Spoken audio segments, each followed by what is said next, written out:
I see this comment yesterday. So a man's asking about how much money you should have saved by the age of 20. Really and truly, I'm not expecting anyone to have that much money saved up by the age of 20. So there's no expectations to have any amount of money saved up by the age of 20. Just save up what you can. But by the age of 25, see, the reason why I'm not expecting anyone to have any money saved up really and truly by the age of 20 is because between the age of 18 to 21, you should be studying, yeah, whether it's to get a skill or a trade or some sort of education degree or whatever. So even if you're studying and you're working part-time and that, how much money are you really going to be earning to then go and save up? So between age 18 to 21, I'm not really expecting anyone to be earning that much money from working part-time anyway. And then from 21 to 24, right, let's say you do get yourself a little job and that, they might put you on some low dead wage, 18, 20 grand a year and that.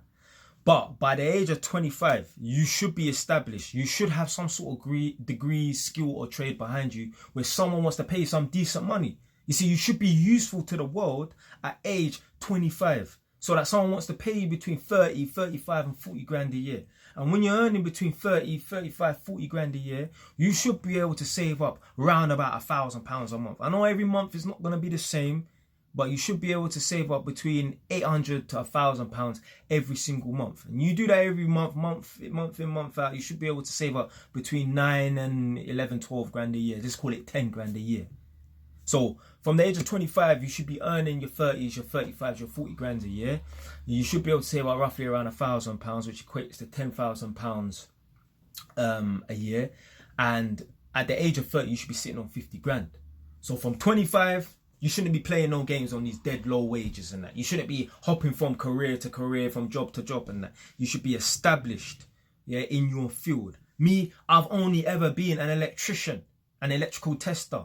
I didn't work at Asda, then Autoglass, then BT, then Sky, then Virgin, then City Fibre, then go do my little fraud, little weed selling on the run from the police. I didn't do none of that.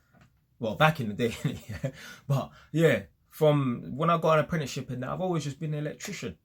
And it's funny, the man that is just stuck to one career path is the man that's further ahead than most people. And the people them that are jumping around, bouncing from Autoglass to Sky to Virgin Media to BT, Openreach, and they're the ones that's, you get me, just living paycheck to paycheck.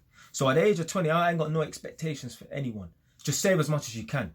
Yeah, live a little in it. Yeah, there's no point trying to, you're on some dead wage earning peanuts and then saving £50 and then you're not able to go out and enjoy yourself and that. Just enjoy your little money that you're getting from your part-time job. Save a little bit, yeah, just to get in a good mindset and good practice of saving money and that. But I ain't got no expectations for anyone to be saving any money like that at the age of 20. When I was 19, I bought my R125 bike. So I spent 1,700 on that and I had a little change left over and that. So let's say by the age of 19, almost 20 years old, I had like 2 grand saved. But then I ended up spending the money on a bike.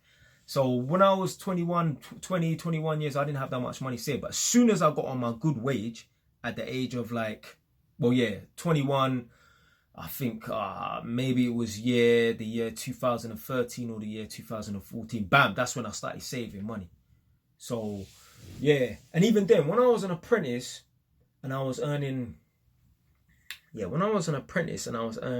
about, just before I got upgraded and that, I was earning about £1,000 a month. I call it £900 a month. I was even still saving like £200-300 a month anyway. So, but yeah.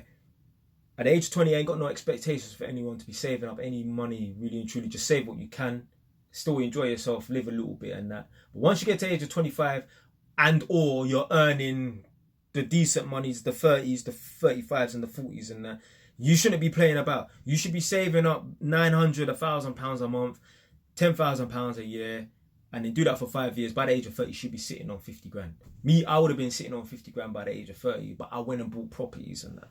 So it's either you have a big stack of money or you have investments, assets. I would still advise everyone, don't be sitting on no big stacks of money. Yeah, it's best to have assets and that. But if you ain't got no assets, you should be sitting on some big stacks of money and that. Yeah, don't be going out leasing all these cars. I ain't even gonna say the M word and that.